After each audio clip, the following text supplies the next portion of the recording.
Hey, welcome back to another dispatch from Hollie McKay. Today we are going to look at the Iran deal, one of the most convoluted deals on the planet. And Hollie, help explain some of this. Absolutely. Well, it was a major policy goal of the Biden administration to return to the deal, the JCPOA, which was 2015 under Obama. And of course, President Trump very unceremoniously pulled the United States out of that deal with Iran. And so, ever since Biden came back to office, they've been really trying to get back into it. But I think as the US and its sort of partners in that have learned that Iran isn't so keen to kind of come back to the table unless there is a lot that they can get out of it. So at the time of this recording, of course, it hasn't happened, but that doesn't mean that at any time the two sides can sort of reach an agreement and Iran will come back into the deal, which means that a lot of cash will be unfrozen and the Iranian regime will see a lot more money in their hands. But of course, if we've been following anything that's been going on in Iran over the past month with the mass protests over the death of a young woman in custody, we can certainly see that giving money to that sort of regime probably isn't really in America's best interest. But I wanted to kind of take this further, and I spent a little bit of time in the Middle East over the past couple of months, really looking at how it impacts countries and in particular Israel, because that's obviously Iran's real number one enemy, and what getting back into the deal really would look like for them. And I think everything that I can come away with is very problematic. And I preface it by saying that writing about Israel, writing about that neighborhood is always very challenging because no matter what sort of stories and statistics that you draw upon, there's always going to be other people that see things very differently. And of course, it is very controversial with the land and the occupation issues there. But in just sort of focusing on the Iran issue, what we're really seeing there is, for a long time, Iran has had this sort of loose relationship or support of Hamas, which is obviously the terrorist organization that controls the Gaza Strip.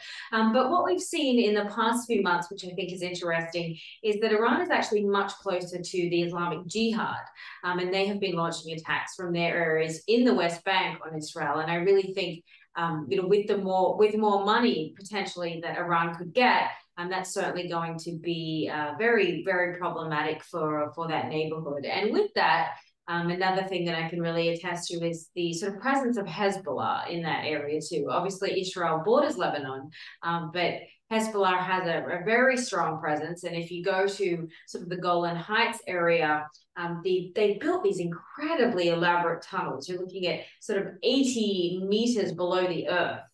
These tunnels were sort of constructed in order to be able to smuggle Hezbollah operatives and wreak havoc in Israel. So these are all part of this sort of proxy war that Iran runs. And we know that Iran itself, per se, isn't exactly at war, but its ability to fund these proxy groups really all over the region is really deeply problematic and something that is positioned to get worse.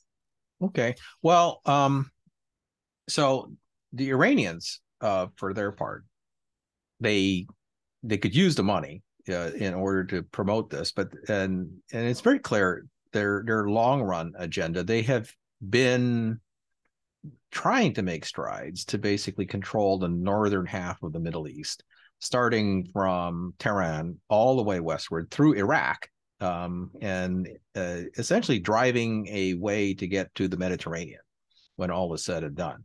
And they've been at this for quite a while. They got slowed down, but towards the end of the Trump administration, because we took out one of their masterminds, Soleimani.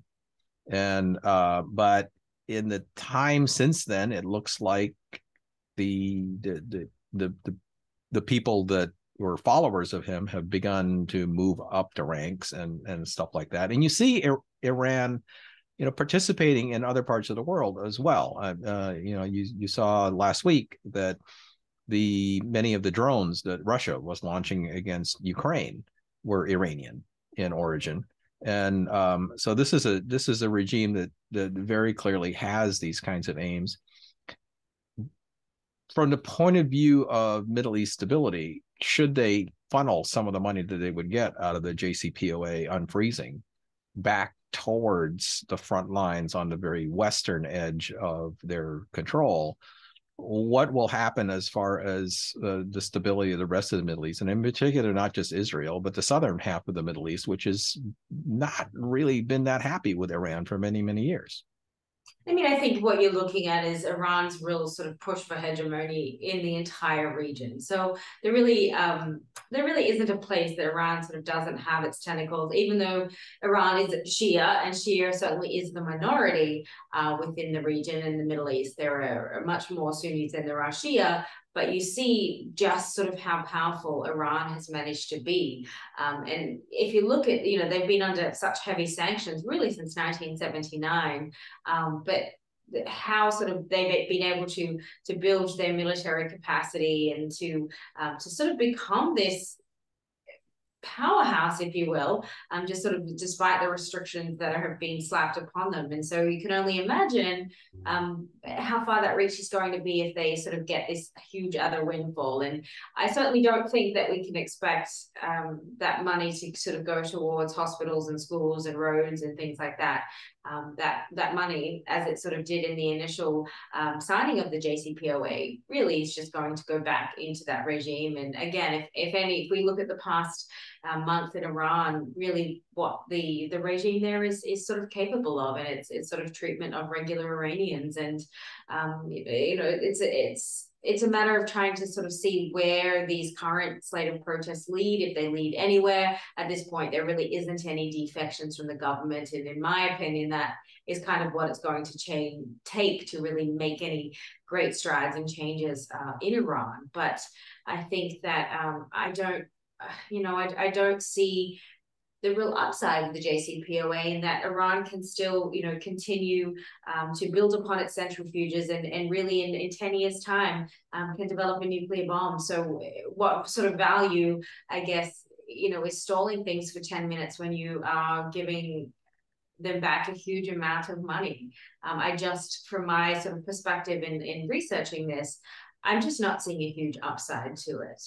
Yeah. Well, so in as part of your research, and to close this out, the reaction of the other side. So, you're comprehensive in the way that you do this research. So, like, for the rest of the countries in the Middle East that are not particularly friendly to Iranian hegemony, because it's bad for them. Will this trigger any movement on their part to galvanize their opposition to what Iran is up to? Or and out of those countries, who do you think is positioning themselves to be the lead? You've got the Israelis, the Saudis, the Egyptians, the Qataris. I mean, like, how is this not part of the Iranian hegemony coming together from your observation? I think each country has their own sort of defense policies, and this is certainly not a new issue. All of these countries have had plenty of time to, be able to, fortify to a degree their own militaries and defense strategies. Obviously, when it comes to sort of technology, Israel is certainly superior to most other of its counterparts in that neighborhood. But Iran, really, when you look at it, it certainly maintains sort of a high level of ability to kind of evade the sanctions, to continue to build weaponry, to continue to be this real force to be reckoned with, compared to most other sort of militaries in that neighborhood. I certainly don't think, on its own, for example, sort of it's one of its arch rivals, Saudi Arabia. I certainly don't think Saudi Arabia's military could really hold a candle to Iran. So I think, just in terms of sheer power, I still think Iran has, quite a bit of dominance. Obviously, the Israelis keep very close tabs on things, and do a lot of sort of very sneaky sort of countermeasures against them. But even by comparison, it's a very small country with sort of a lot of Iranian proxies around it. So that sort of Iran is just really strong, to be honest, in that region, really strong, despite their sort of lack of funding and the economic troubles that they have. Yeah. All right. So last question. Iranian internal stability. There's turmoil going on in Iran now. and it's a popular base from the way that it is coming together, but it's a very strong regime. I mean,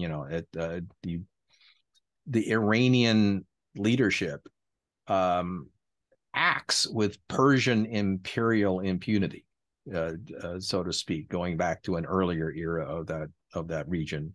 But is anything really going to precipitate regime change there, such that somewhere in the future, even with JCPOA money in place, that a better outcome could happen for the northern Middle East? Or are we really looking at a rise? Yeah. I think there's been a lot of hope with these last wave of protests. It's certainly been unique in how widespread they've been, how many people have really been willing to take to the streets and risk being killed or being thrown in jail or being maimed.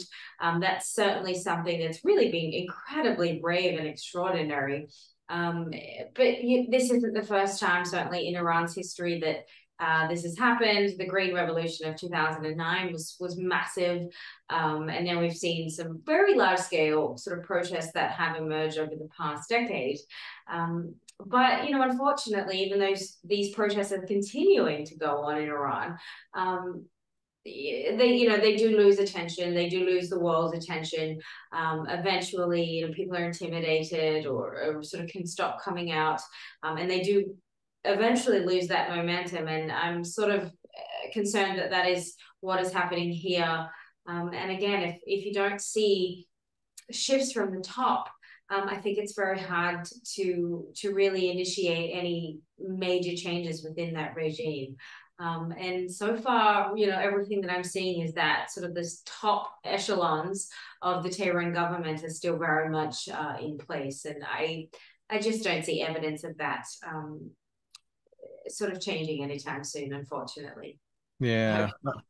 Well, I mean, there's hope, but yeah, you hear, particularly in this latest wave of protests, an increasing frustration that despite all of the calls that they make from that country, that the world seems to be not listening. The most recent is I think I saw somewhere on the internet, where did all the woke people go? Where did all the Me Too people go that said that this was an issue worth fighting for around the globe? And here's a flashpoint where all of those issues come together and nobody seems to care. Is that?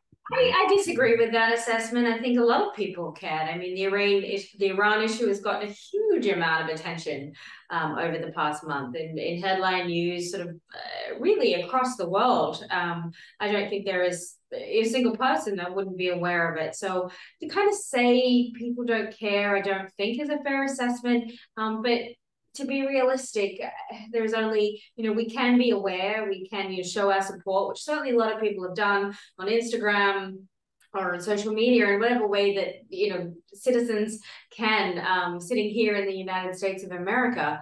But I think, at the end of the day, it has to be Iran. This is Iran. This is their country. And that change has to come within. I don't, we can sort of support from the outside, but the realistic truth is that we are fairly limited unless the US wants to sort of become more involved militarily or through intelligence. But we've certainly seen the failures of that in the past. So I don't think that is and again, it is Iran's country, and they're the only ones who can bring about that change. Okay, well, I think that's a very realistic assessment of things, because yeah, the thrust of my question was that the people that don't seem to care are the leadership of the other countries, and as you pointed out, there's a limit to what they can do because it is an internal thing. But yeah, I don't think there's an easy answer on that one. There's not, but please read the piece. It goes into a lot more detail about what is sort of happening in the neighborhood and in terms of Iran's ability to continue its nuclear program. There we go. All right, Holly, thank you very much, and we'll talk to you again soon. Thank you.